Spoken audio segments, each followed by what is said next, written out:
Hello everyone and welcome back to another video. In today's video I'm going to show you how to view sales analytics on Gumroad. So viewing sales analytics on Gumroad is essential to track how your products are performing and understand your audience. So actually guys, at first you will need to go with the gumroad.com website on your browser and then just go ahead and sign in with your account. Then click on the dashboard button that's located at the top right corner of the website.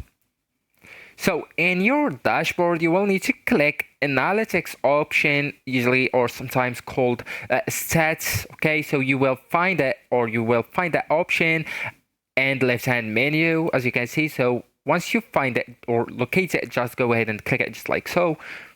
And here you will see an overview of your account's sales data. Okay.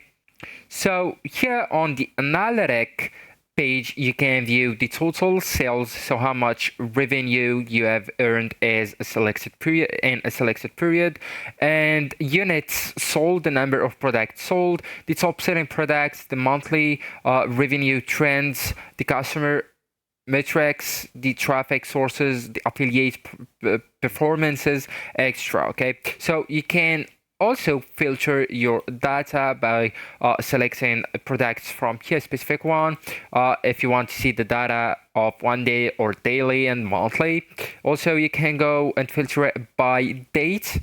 Okay, also you can export the analytics, so you can go with links right here, create link and just export it to your computer. Okay, so actually guys, that's it. This is the end of the video. Thank you so much for watching and goodbye.